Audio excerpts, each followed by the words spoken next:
Woo, we're live, everyone. I know we had surely dozens of people waiting for it to go live.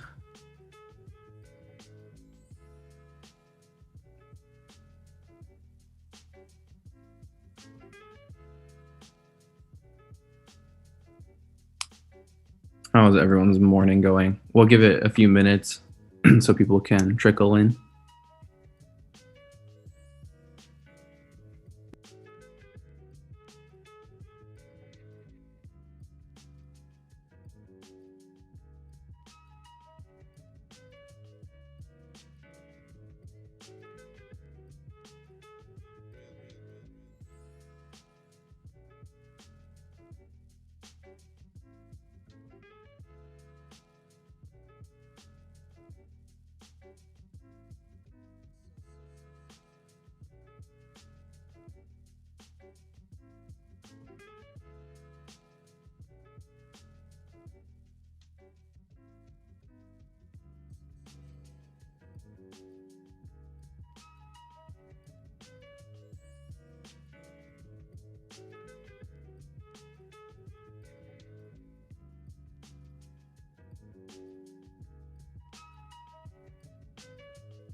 What's up, Joe?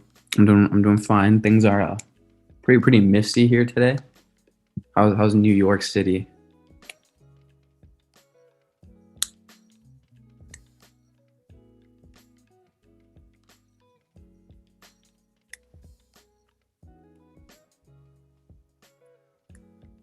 It's kind of a cozy day. It's like I got my blanket, got some tea, just that kind of day. All right, it's 9:30, but I think we'll give it a little bit more time, like 2 or 3 more minutes, make sure people get in before it gets started. Think about some unicorns or nightmares that you can think of to bring up at the end if we have extra time as we wait.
Yeah, make sure to sign in. The link should be in the description.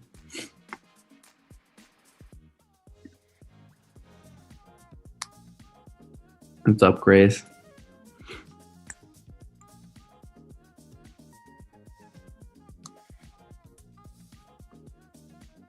Ooh.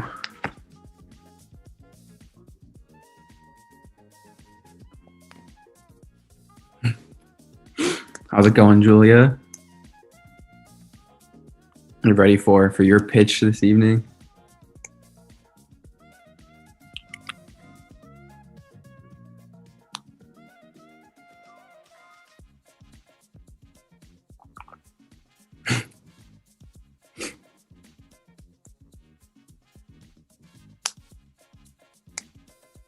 All right, I'll give it like 1 or 2 more minutes, and then we can get started. But yeah, think of something that isn't necessarily big. Like we're gonna be talking about some bigger companies, but try and think of some smaller up and coming companies that you think could become unicorns or you think are gonna flop and turn into nightmares. We can talk about at the end. Oh, Boosted Board. I just thought of Boosted Board and how they folded. It's kind of sad. Anyone have a Boosted Board in the chat?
Hey, Shauna, how are you doing?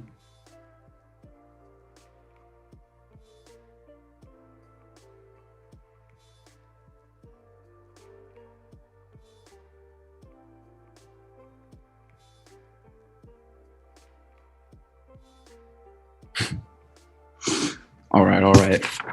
Now we can get started. So, welcome to SES's Unicorns and Nightmares edition. Basically, we'll be talking about some big successes and some really big flops that have come about in the last year. Yeah, like I've been mentioning, if you have any companies that you want to talk about that I don't go over, keep them until the end and we can just talk about some other companies if we have time. But before we get into that, here's a weekly update. So first things first with Ant Financial is poised to be this like massive IPO.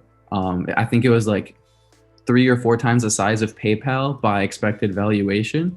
But recently, I think just this morning, its IPO might be blocked. So there's a lot of uncertainty around that now, I guess.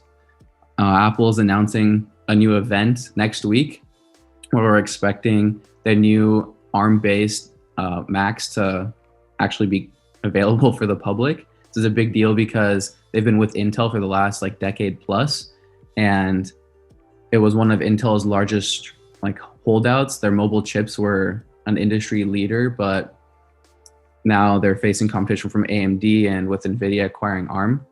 So it puts Intel in a really tough spot. And then there's more breakthroughs in the mobile gaming front with Honors of Kings surpassing 100 million daily active users. Just like think about that. It's not even monthly. It's like every day there's 100 million users. So we're seeing more and more digitization of like online experiences. Okay, and with that, let's get into some overrated companies. So the first one, classic WeWork. If you've worked at a startup or ever been to a WeWork, talk about it in the chat. I had some fun experiences at a WeWork office before. But basically, they were looking to IPO. They were this hot new topic in the startup world. Everyone had their offices at a WeWork. They had beer on tap. Like it was so trendy. And that gave them a valuation of nearly 500 billion when they were looking to go public. And then a few months later, that crashed down to like 5 billion. And honestly, I think it went down to like as low as 2. Crazy dramatic fall. And I think it happened pretty quickly. Like I think it only took a few months. First reason was the CEO, Adam Newman, was just being really stupid. He was going on this insane buying spree as their valuation was increasing and using his shares as collateral. Like he bought something like, I think like 8 or 9 homes. He was investing in random startups through like intuition basically and leveraging his shares as collateral on everything. So he was put in a really tough spot when its valuation started to go down. Um, he also trademarked the word "we" and charged WeWork like I think $6 million to license it, which was pretty shady. Um, yeah, it's kind of a sketchy character that was leading this company through a meteoric rise and wasn't focused on actually scaling the company successfully. And then also SoftBank is questionable. SoftBank and Sun were some of WeWork's biggest investors. And I heard that Adam Newman was able to either raise money the first time or raise more money just by walking around the block with Sun once.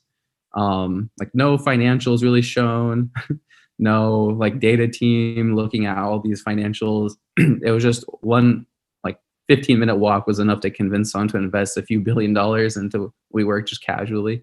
So their role in the whole ordeal is also pretty questionable. And looking at the rest of their track record, it's like not as surprising anymore. Um, yeah, SoftBank is famous for growing companies really quickly and maybe too quickly to the point where the company has to do sketchy things to maintain its valuation and not hurt its previous investors. And WeWork was definitely caught up in this trend. Yeah, Ant's IPO was halted. Yeah, I remember that one time when I went to a WeWork here in my hometown. I didn't realize that they had like beer IPA on tap. That was pretty exciting. Like I walked around to get some coffee, and then there's just like beer there. And there's like the two most stereotypical tech bros like talking by the keg, like getting their beer at like 2 p.m. I just thought it was really funny. That was like my first experience with the brand. But in all, I think there is a lot of opportunity still for kind of like this like decentralized model of real estate for startups, but not in the way WeWork is doing it. I know they have some competition from other companies that are basically offering like a white label version of WeWork where they find you an office space and furnish it and handle all the logistics, including the lease. And then you just it's like a one-stop shop for finding an apartment, not apartment, a leasable space for your company. Um, and it's a little bit more streamlined to you as a company rather than just having a few offices in this bigger WeWork environment that they were trying to create. Yeah, so that's WeWork. Our next biggest failure is Luckin Coffee. They were kind of like the Starbucks of China, or that's what they were supposed to be as. They were opening stores like absolute crazy with a lot of fresh investment from some pretty big investors, like even the Singapore pension fund or like that investment arm of the Singaporean government had invested in them. They're opening something like 10 stores a day at one point in their peak, which is like absolutely insane. And their CEO is kind of known for blitzscaling companies like this. He was involved in a car startup before, which had been pretty successful and grown really meteorically, just like Luckin was. You might have heard of them because they were on the NASDAQ for a while and their shares are going, I think they like easily quadrupled, I think from their lowest point. They at least like doubled or tripled. But then there was an investigative report done into the company. And I don't know who actually did this. So if you're more familiar with the matter, like talk about it in the chat, like where the source came from. But a group of like 1,000 investigators actually like went into the stores and monitored traffic because they were sus about looking like financial numbers about how much they were actually selling and how much they were profiting off those sales. And they found after looking at like 30,000 or 25,000 receipts that Luckin inflated sales 70% in the third quarter and 88% in the fourth quarter. So, you know, not just a little bit, but huge amount of inflation going on. And we can see this in their stock price. So you can see that like initially there was, it was like fine on the NASDAQ for a while and they got a lot of traffic all of a sudden and started opening stores at insane amounts. So their stock price rose up all the way to $50. And then this report came out. So it tanked all the way back down to 30. The CEO came out and said, no, this is of course not correct. Like we're going really quickly. Like maybe we're going a little bit too quickly, but it's all under control. kind of stabilized a little bit. But then the results were confirmed and it got delisted off the NASDAQ after that. Yeah, they were almost doubling their sales, Kenny. I don't know how they expected like that level of inflation to go unnoticed for a while, especially when you're a public company. I don't know. Kind of sus, kind of sus. Um, yeah, 70, so almost 70% the third quarter and 88% the fourth quarter. And there's a good Bloomberg article that talks about the big rise and fall. It talks about the CEO a lot more too. But yeah, I'm curious. I don't know who the investigators were. I know that it was sent to one of their lead investors, and then the investment firm decided to make the report public. That's how it got out. Yeah, that's true, Sebastian. All right, so those were overrated companies that went bust. But now let's talk about some like dark horses that are currently going strong. First one's pretty easy, Zoom, of course, but I think there's more to their story than just like the COVID angle suggests. Um, so this is kind of their meteoric rise even before COVID. Like this is 2015. Um, Now I'm sure I don't know what the actual number is of their users. I'm sure someone in the chat knows, but they're used by everyone. They're just like such an industry standard, and I think that their tech stack is kind of it's just not even kind of it just is impressive. Like imagine being able to scale your source, like resources as a company this dependably at this scale. Like there's barely any outages. If you try and use like Google Hangouts or things called Google Meet now, like half the time the audio doesn't even work. But none of that ever happens on Zoom. So I feel like even though it's kind of just like a hard to differentiate product, it's just still maintaining its foothold because of how dependable it is, because it had such a early and first mover advantage. Yeah. Does anyone else like something other than Zoom more? Um, Another thing with Zoom is that there's like subscription model is really sticky. Like for us, we just see it on our laptops, but in offices, it's used on like iPads or just a general like smart techie office space. They actually like send or they used to send you iPads with the Zoom software OS installed to make it integrated into both the physical spaces and your laptops. So it's really hard to move to another subscription service if you're already invested in all this like Zoom infrastructure. So that was another reason that they were growing really quickly and had almost no churn at the beginning of their public life cycle. It's also just like kind of like a wholesome place to work, from what I understand. It's one of the highest rated Glassdoor companies, and the CEO is really thoughtful about how he's growing the company and his down the line ambitions. Like right now, we know Zoom as kind of like the next evolution of Skype, honestly, in my opinion, but they're poised to work more in this like new online space that we see ourselves going into really quickly. Like for example, the metaverse is like a fancy term, but it just means like bringing in-person experiences online in some ways. And he wants to be at that intersection. So he wants to be the space where you actually enter or involved with that space. So an easy way to think about this now is like bringing office spaces online in a much more like VR type way. Yeah, work from home I think is really going to be a lasting trend. Some interesting ideas that I've heard for really full cities like SF or like New York or like even like Seattle is to have different last names or like different subsections of employees that work in the urban core be mandated to work from home a certain amount of days per week to help with traffic and parking and just general congestion. Like there's a lot of pros and cons to that. But if that is true, then I think a lot of meetings have to default online, and that'll be like the new standard. So yeah, Zoom, even with like increasing competition from literally everyone, I think Zoom still has a really bright future. All right, so next company is Unity. A little fun fact that this screenshot is a project that I worked on that used Unity. Their dev tickets are mad expensive. Like to be able to use Unity in like a professional way, like you need to have a subscription to their service, to their whole like creation suite, and it is pricey, but it's because they offer you a lot. So their shares are doing really well as they IPO'd. They're kind of similar to like Epic in the sense that they have an engine that makes 3D environments.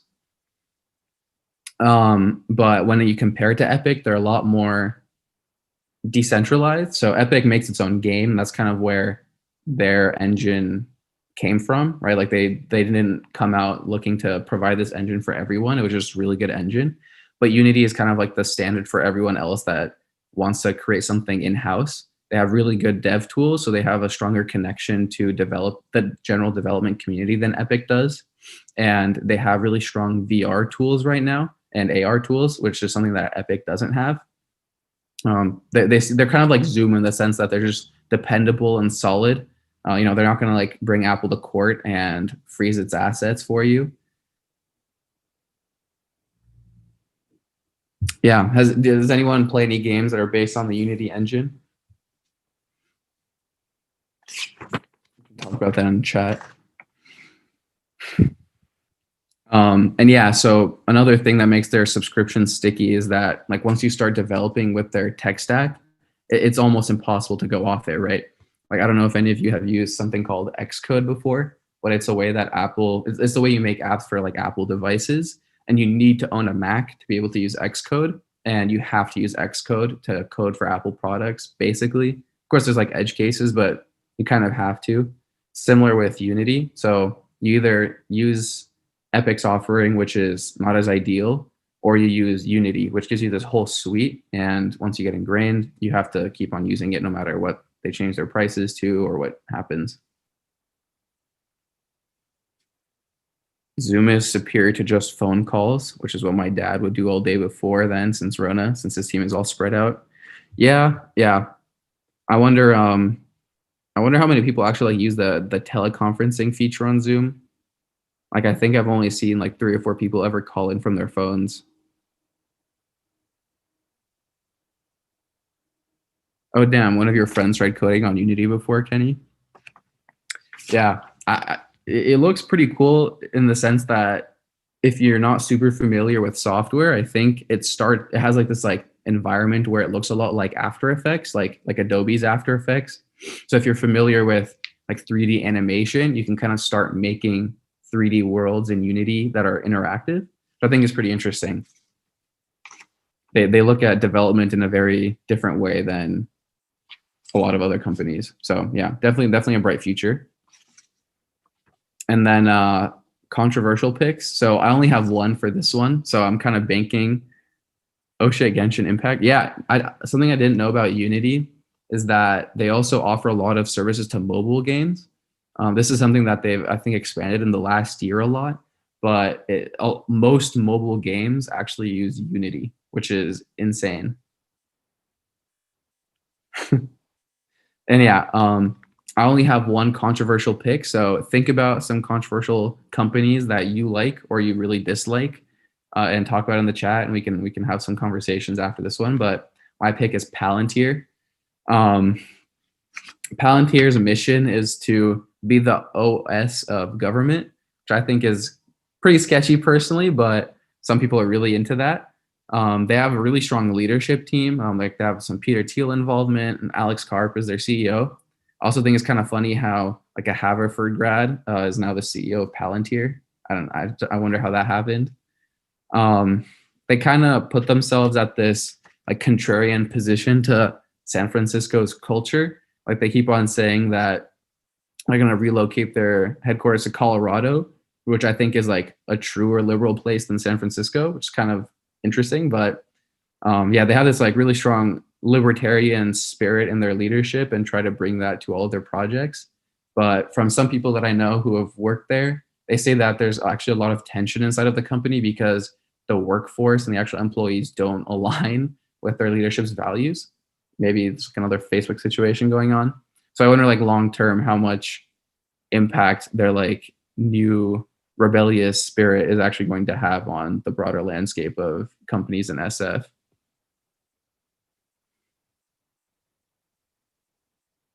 Wait, Stadia died? Isn't Stadia like Google's offering? I thought it just launched. Oh no, Quibi. Yeah, there was an interesting article about Quibi that I saw that like listed all of its investors, and almost none of them were from SF. They were all like LA production houses, which is I think says a lot. Yeah, so the operating system of government is their mission statement, and the anti-tech tech club is kind of like their whole spiel. I think that we're seeing a lot more of this in tech, like with Shopify and Amazon. There's always an industry standard, and then the opposition to that. I think Palantir just took that to another level with like they're basically trying to be like the cultural alternative. It's like a culture war as an SF startups. Um, Yeah, so they say that they're really innovative in the way that they create digital products for all of their clients. But again, I don't know if this is really true.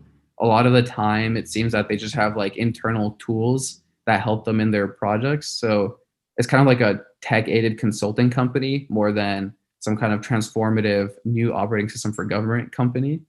Kind of like Compass, the real estate company, if you've heard of them. Compass was trying to become this new modern age real estate brokerage firm with all these internal tech tools. I just feel like Palantir is basically that, but for government consulting. And then again, yeah, they're are they really like libertarian contrarians like they said in their S1? Like their S1 really read like a manifesto for like anti San Francisco tech, or are they just truly like neoliberals who are trying to take advantage of the current political climate? Well, yeah. What does the chat think? Palantir is a good name. People are talking about Quibi some more. Yeah, I think they were in a tough spot because just like fundamentally, if you have a few minutes, I think that really is like YouTube's space. And I don't think having a video be vertical is differentiative enough. Like they talked about how they had this like patent for switching between like landscape and vertical video. But I don't think anyone actually thought that was cool. Maybe I'm wrong. I used it for like 30 minutes once, then I uninstalled it. It also shows that like you can't force something down customers' throats just with a lot of money. Like you have to have some kind of traction. Traction's a good buzzword. Yeah, they had some really expensive costs with their investors who were like those production houses from LA. They didn't really give Quibi better deals just because they invested in them. No, Sebastian, see, that's the thing. I don't think VC went in on Quibi. I think it was just investment from a lot of private companies that were involved in the production space, trying to get on the new wave of like content creation and content distribution. Ooh, TikTok. TikTok is a new winner. Do you think that so I was talking to someone and they said that they think that there's only room for three social media networks to be massive. Like right now, there's kind of like it's debatable, but like Snapchat, Instagram, and Facebook, I think, are three big ones. Maybe Twitter instead of Snapchat, depending on your age. Do you think that TikTok is destabilizing one of those four more than the others, or is it just kind of something different altogether?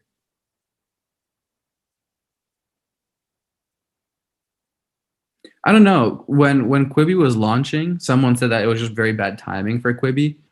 I think that one of the CEOs or leadership people came out and said that this is actually a good opportunity. We're still going to launch because at home people still have those in between moments they were targeting, but clearly something wasn't working there.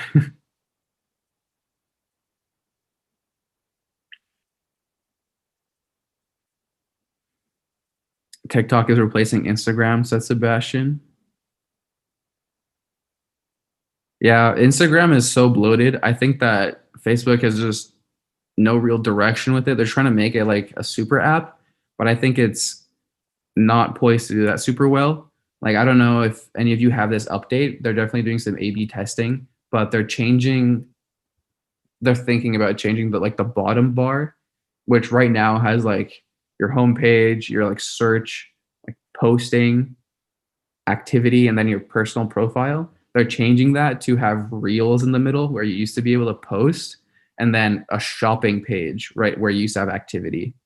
So, like, are we making Instagram the new TikTok, or are we making it a shopping app, or are we making it like a stories centric service, or is it just like a photo sharing platform? Like, or they integrated Messenger with its DMs feature. Like, there's just so much going on with Instagram.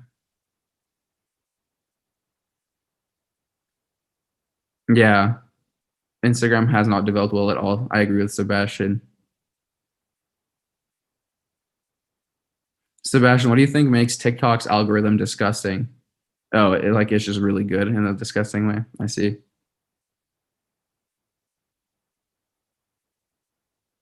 Yeah, I like recently got TikTok because my old phone wasn't able to like run it.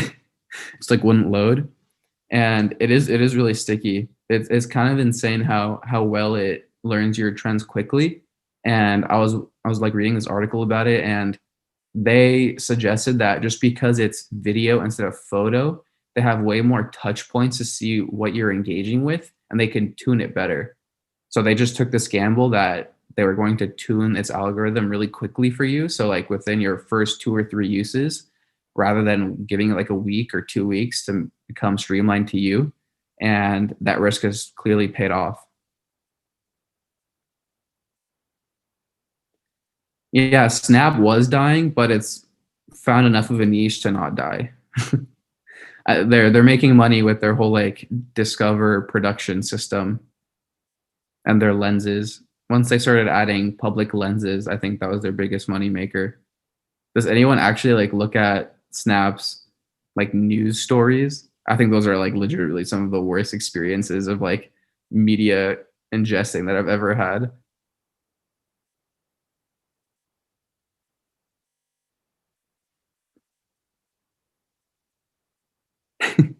I always look at them and it's just pain. Yeah. It just feels really dead.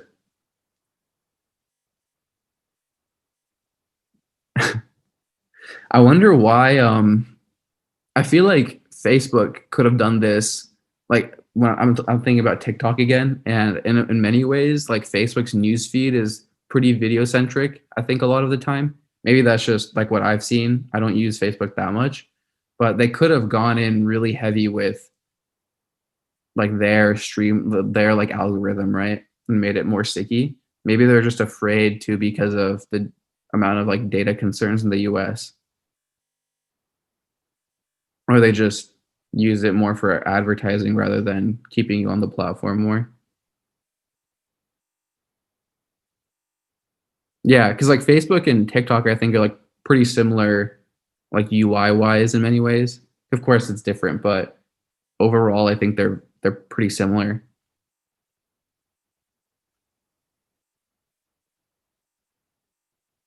Yeah, that's my thinking, Sebastian. Do you think that there's going to be some other up like social media upstart from like somewhere like I don't know, some other continent other than like Southeastern Asia or North America that can disrupt things? I've heard about some interesting concepts that try and pay you for your time in like Bitcoin coming out of like Europe and one out of Africa that I think are pretty interesting. But I don't know if those are too early or not.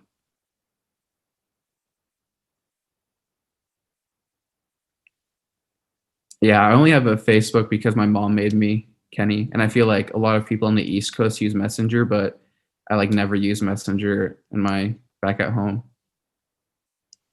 People use Snapchat and Instagram a lot in my high school area.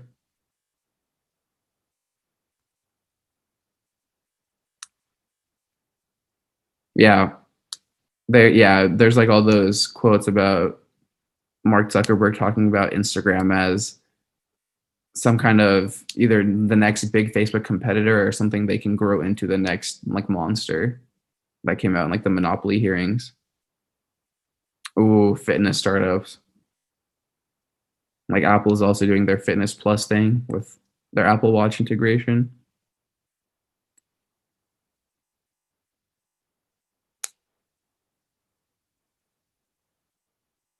Sebastian, what do you mean? Who's they when you're talking about they're unbounded?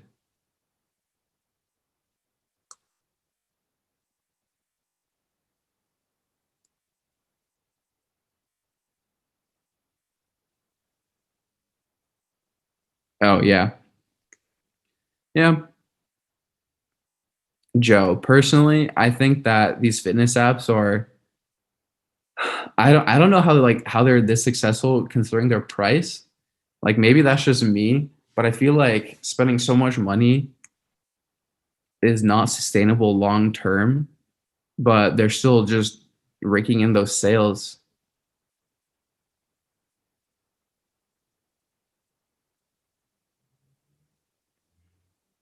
Does anyone know if like Peloton's income is just like primarily through their bikes? Because I know they have that app where you can subscribe to like fitness videos like by itself too, but I don't think that many people do that individually. I think it's just more of like a companion to the bike.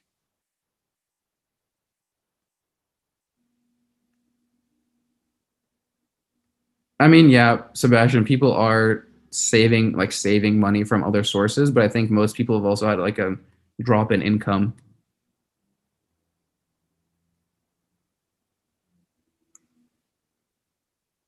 Yeah, the networking effect seems to be really strong. I've never done like a spin class or like used a Peloton before, so I don't really know that effect.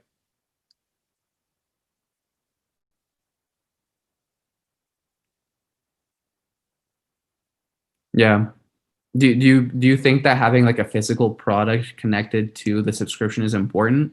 Like there's also a lot of apps that just do like all kinds of exercise for like a subscription fee that's like $5 or $10 a month, or like even less if you do it for longer. Like why not just do that? Is having the equipment like a really big anchor for people who want to build like an exercise habit? Like makes you feel guilty, so you continue to subscribe. Yeah, exactly. You just see this like massive expense and you feel like you need to use it more, so it's sticky. It's kind of messed up.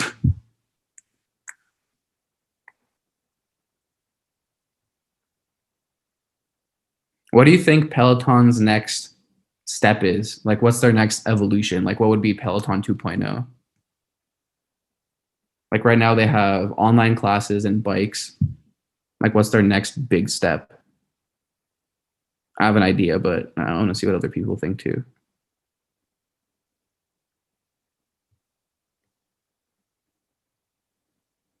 All right.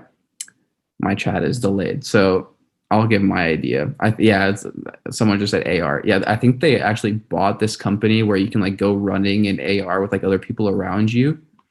And I think like being able to bike in some kind of like virtual world would be really interesting, since like one of the biggest things I see when I see ads is like a screen with like a course like in front of the bike, and instead of having some like lame screen, having the actual experience of going by quickly, I think would engage you more as a biker.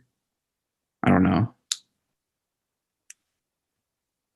but I don't know how they make that work for exercise. Like I don't want to wear goggles while I'm like pedaling and sweating. True, you can get more data if you have like more points of input.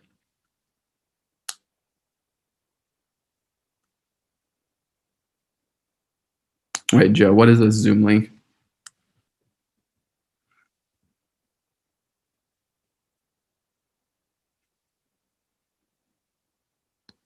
Oh yeah, we can get some people hop on.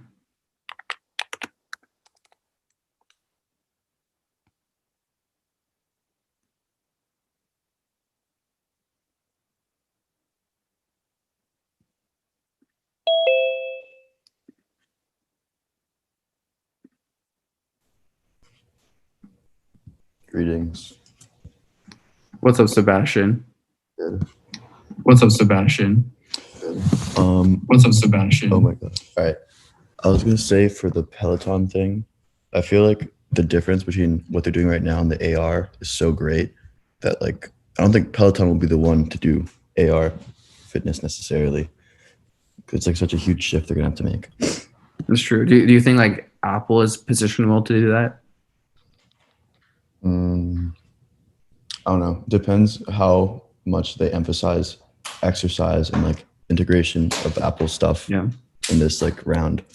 There's like the school of thought that like companies have to continue like doubling their valuation every few years, right? And like these big tech companies become so big that there's only a few industries left where they enter, they can actually like get that level of return out of. Like one of them is health. Like that's why people think Apple is trying to establish like a strong foothold there.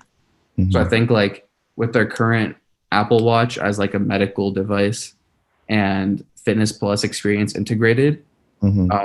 their upcoming AR glasses could really easily connect to those three things and give you just a more comprehensive experience with that level of like data collection that would make it pragmatic. Yeah, they're also doing. I don't know. They're doing a lot of streamlining. Like I don't know if you've seen the Apple ID login thing, which is new. Mhm. So like they are going back to like the OG Apple thing where it's like Apple is like a lifestyle because you have to have the whole ecosystem, and you're Mhm. so like you said, super sticky. Um, I don't know. I feel like there hasn't been huge new technologies that they've come out with in their products, which means like they're they've got to be just like cooking something up for the long term. Like AirPods. Yeah. Yeah. Well, one thing that I've noticed from Apple, especially in the tech, is that their Apple Watches are now becoming like they're now becoming a little bit more sophisticated, which I think is a very nuanced thing that they're doing. But I think it's going to pay off for them in the long run because like now they're allowing like heart tests on your watch, so you can do like so you can like learn insights on that. And I know my dad had heart issues, so like he uses those features. So I think that as I think they're just slowly like playing and like kind of like expanding into that field. And I think as they continue it, they're going to get better at it. And sooner or later, you're going to be using that for like everything, for like blood pressure, Mhm. for blood oxygen level, for heart rate, everything you can think of.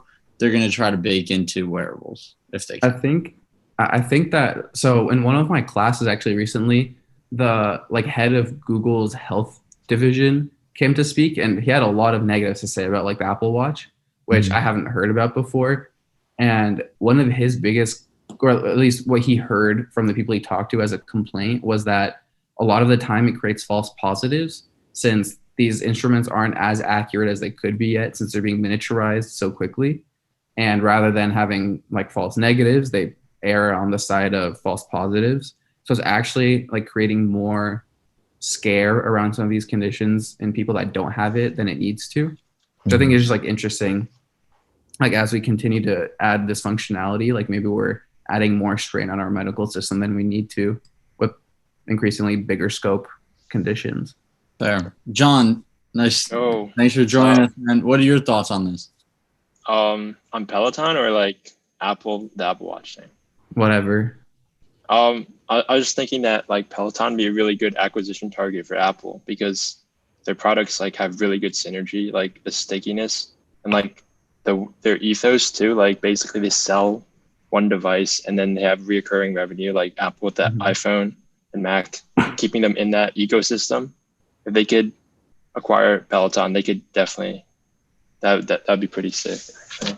The Apple Watch too. What do you think like an Apple Peloton bike would cost? That'd be interesting. I would Yeah. want to see More of a Johnny regular Ive design a bike. Yeah, and it's like totally doable because Peloton's like a $30 billion company, and like that Apple has like over 100 billion in cash right now. So Yeah, anything is doable for Apple. Do you think that would be acquisition target, or do you think that they could simply pull off a partnership? partnership? Does Which Apple might be a little partner? bit I don't think Apple partners. I think both ways work. I think I mean, Apple acquisition partnered with would work Nike better, but- for their Apple Watches. That is true. Yeah. Hmm. Remember the Nike bands, the Fuel bands? Those are so Yeah. big. That wasn't like a Nice. long-term like play. That was like a one product, right? Yeah, It's I like- think so. Yeah. They're Yeah, really brittle. But Tim Apple Cook's like- also on the board of Nike, so there is a True. natural Oh, connection there as well. I don't know. I feel like there's a lot of potential in the like movement of instead of going to get a test at like a hospital or whatever, which is super expensive because healthcare is like very inefficient, to having like a little device you have that can do all these tests for you.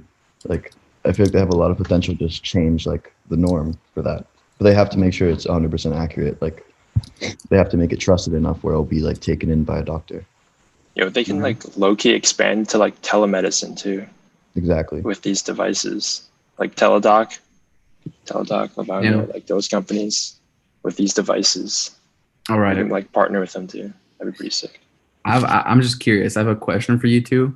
Do you think that like Palantir's positioning as like a cultural alternative to what exists in San Francisco is like viable long term? Like, do you think we'll see that kind of like competition more from like other parts of the country, even like the world?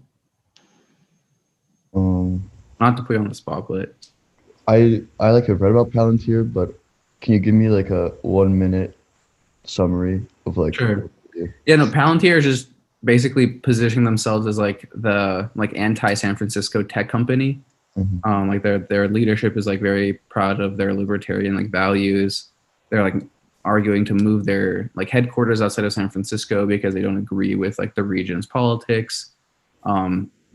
Their S1 man like filing read a lot like a manifesto in many ways. Like Mhm. they didn't really talk about themselves as a product company, but more so as like a cultural company. And I thought that was just curious since a lot of people will talk about San Francisco as like one collective political group, Yeah. and there aren't really any alternatives to that in like the startup world. So it made me think about it in that way. Well, it's a data company, right? Don't they have like cloud stuff? Yeah, they're basically like a data governments a lot. Like Oh, data analytics, yeah. right? I think It's like a government thing. it's like pretty Oh. niche. You have to be very secure. I remember. That's Palantir's whole thing. They have very, very secure data.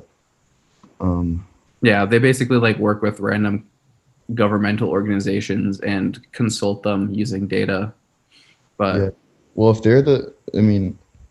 this is their like marketing essentially, the question is like how much will their consumers like care about this like mentality? I mean, most of their consumers are just the government and like the army. Yeah, but it's like So- government contractors. I don't know. Don't know how much government contractors would care about San Francisco if like that's a concern for them. yeah, I like to know more about those people. Yeah. So kind of hopping back for just 1 second, I want to get everyone's take on a great question we had in chat from Zyle. I believe he's talking about an Apple, and he says, I feel like the neural link plus Peloton would be fun. And then he also asks about whether you guys think that Apple could do VR devices in terms of exercise purposes, especially in conjunction with like a partnership with Peloton. So what do you guys think? Do you think that partnership would help them kind of get towards that or not? I think they should just acquire Peloton. It's like very doable for them. Like partnership would just limit the upside of it, I guess, because they can scale together, right? They can integrate that into the Apple ecosystem with like the Apple Watch, fitness, and yeah, there's like so many cool ideas that are possible for Peloton with Apple's funding, especially like that AR environment. Like, I don't know, like maybe like treadmills, maybe for Peloton would work too. Like that can like rotate they and have stuff already like that. gone into treadmills. Really? That's like a new product they launched. Do you guys know what Mirror is? Yeah. What are your thoughts on Mirror?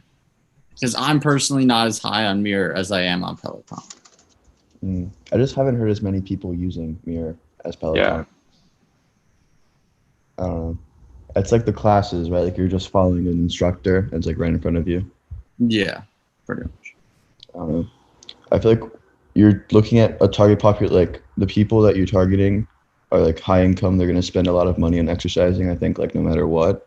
So I think once you have the option of going to an actual gym and like having a personal trainer, because this is like thousands of dollars, right? So like this is not going to be like a cheap alternative. I don't think that's going to be like the long-term shift. I think it's I think Mirror is actually really cool. I just looked at their website. I've never heard of it before, but the I think concept it's is also really really cool. interesting how Right now it's super cool. Lululemon got involved because like it's literally a mirror, right? Like you're seeing your outfit as you exercise. Just like conceptually, I think that's kind of funny. Yeah, and these are all the same markets, like Lululemon, Peloton, Apple. Like there's a lot of overlap. I feel like Apple should not. There's so much potential with Peloton, but like right now it's just not a good time for them because Peloton is so highly valued because of COVID that like they'd be paying such a premium for this timing. I mean, Apple's also overvalued right now too. Is it So they're why both why overvalued? Yeah. I don't know. Do you Right. guys think that this trend is going to stick? Do you think people prefer the in-home experience, or do you think people are going to revert back as soon as possible to, the more traditional experience? I think like a sizable portion of the population will stay with the home workout because they already invested in it. Like someone said like the $3,000 bikes, like you just see it sitting there, feel guilty not using it. And like you also still, I mean, once you start feeling safe, the gyms will definitely increase membership again. But like long-term shift is probably towards home. Yeah, I think it'll be very gradual decline. Yeah, it's gonna take a while. Like 2-3 years, yeah, like whatever stickiness will like have an effect, but and also people will like kind of be used to it. But I think once everybody's like 100%, like coronavirus is no longer even a thing in people's heads. I don't think it's gonna last very much because most of them aren't really more efficient. There's a few like coronavirus development companies that like actually make more sense than whatever we were doing before, but a lot of them are just like not preferable.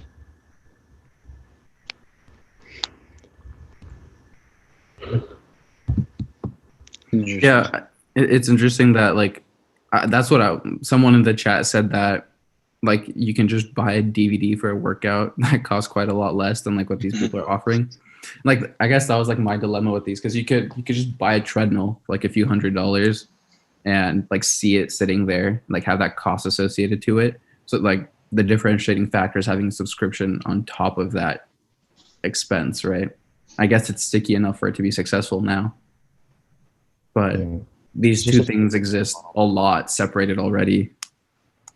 Yeah, I don't know. I also feel like when it's something that's like more of a luxury good, it doesn't really matter how much sense it makes like money wise. It's more just like how That's easy true. is the experience for me, like how pleasurable and how little pain do I need to like have this. Like Peloton, you literally just sit down and like everything's there for you. It's very like integrated. That's true. And everyone I know that's used it like really likes it.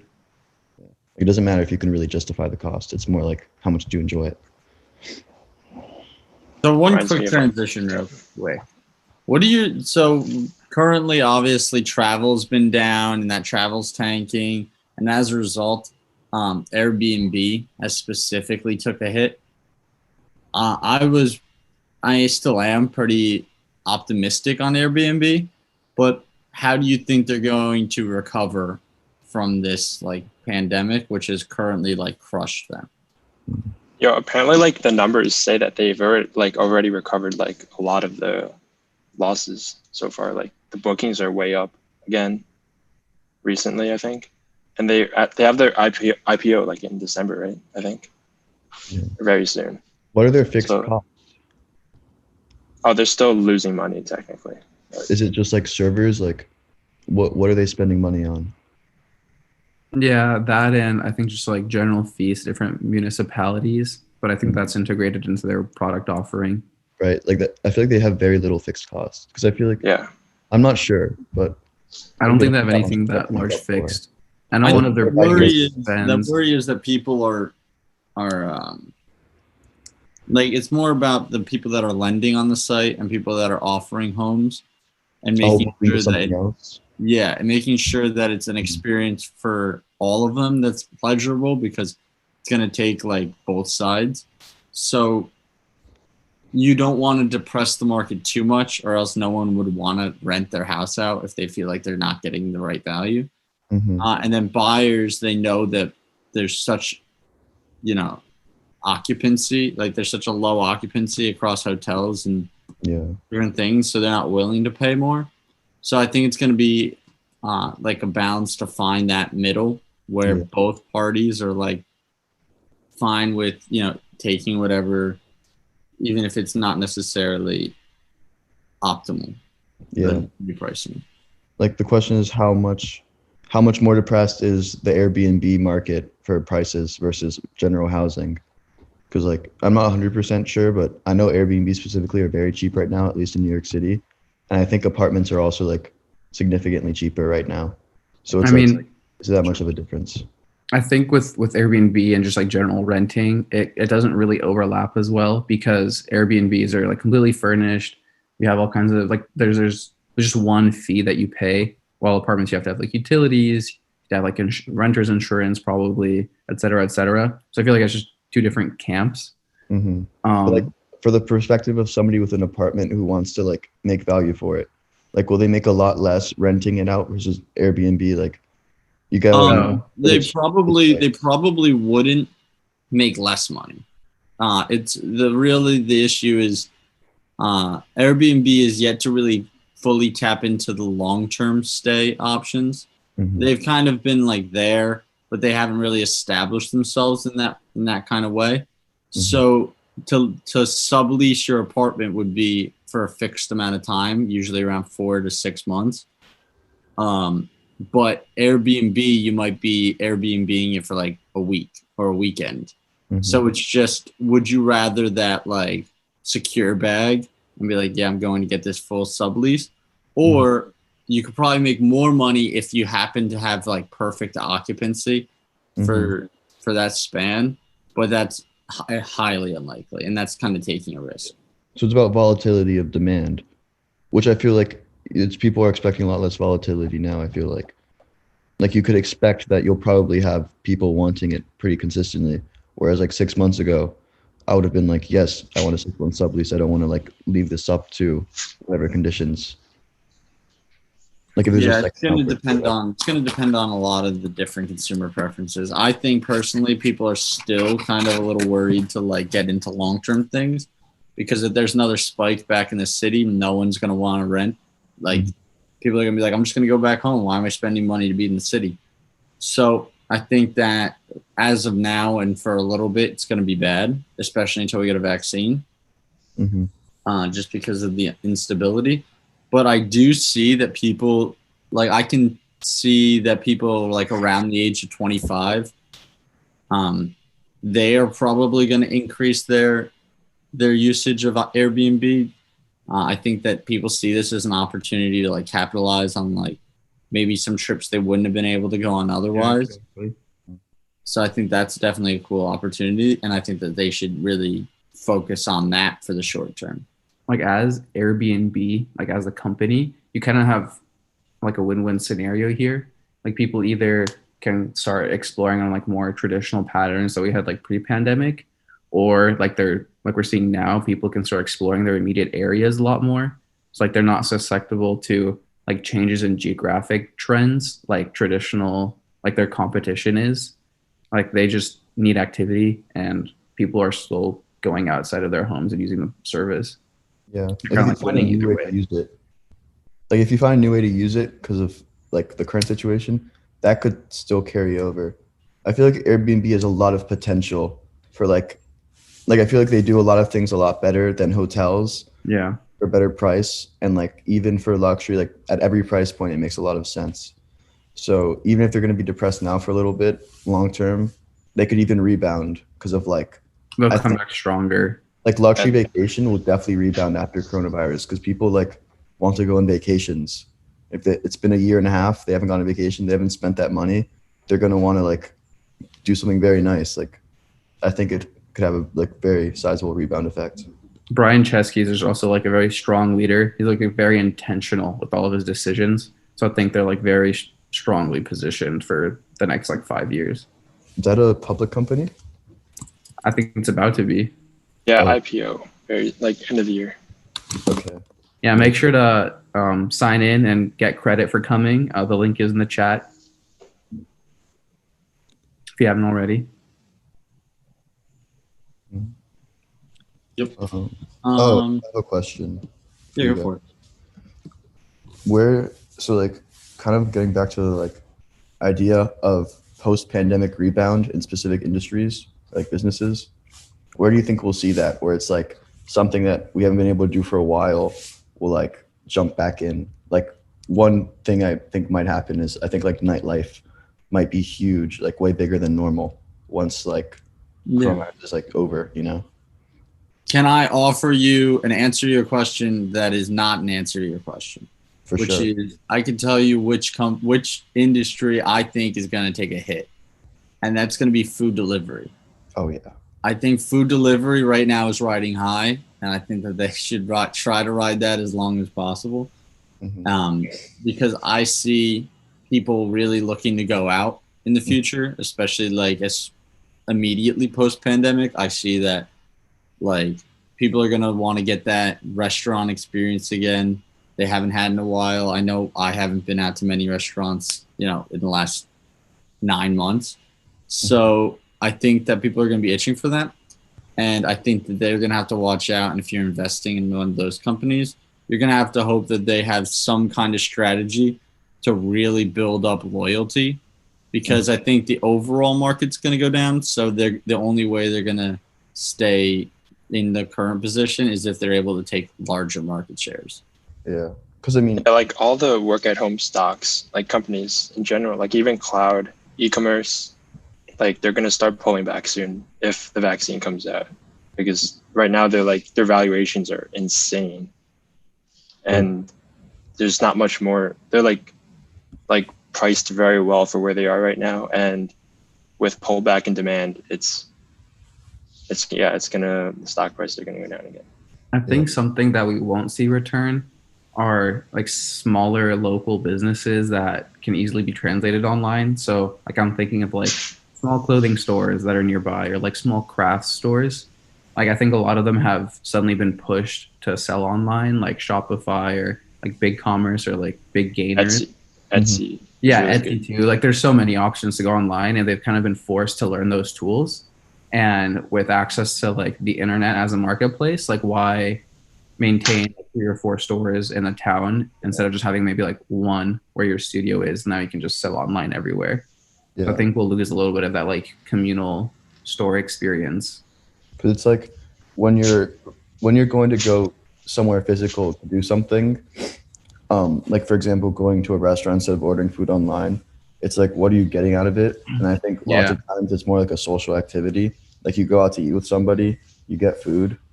So I think like whatever, like these small stores, which of course you have huge costs in just having like real estate and stuff, and that has to inflate your prices to be able to like make that work business wise. I think like the things that don't give us a lot of social benefit or like added benefit from being in person, once they realize how much more like cost efficient it is to be simply online because you have so much less overhead, I think they'll definitely stay like that. Exactly. Yeah. Yeah. Not going to putting it. Well, thank you so much for hopping in and joining us. Really appreciate it. So now we're at that point where we're going to wrap up the stream, and then Franny's going to take us out with a little bit of music. All right. So if I could just make one announcement to everybody listening, I just would love to say that it is November 3rd, and it is an election day. So everybody, if you haven't voted, go please vote. I'm begging you. It really does matter, and your vote definitely does count. There's not only a presidential race going on, but there are plenty of races going on at all levels of government, and you should definitely have your voice heard for them. So SVS, please go vote. It definitely counts. Everyone's voice deserves to be heard. Stay safe while you do it if you're doing it in person. And yeah, so that's all I wanted to say. I just wanted to make sure you guys got the word out. Andre, do you have any last thoughts? Sure. Yeah, thanks everyone for coming and hanging out with me. I know all of our minds are in a different space right now, but it was fun chatting with everyone. And yeah, make sure to sign up.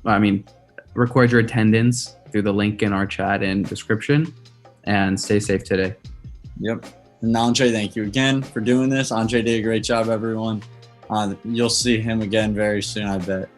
All right, Franny, if you can hear this, let's take some music and let's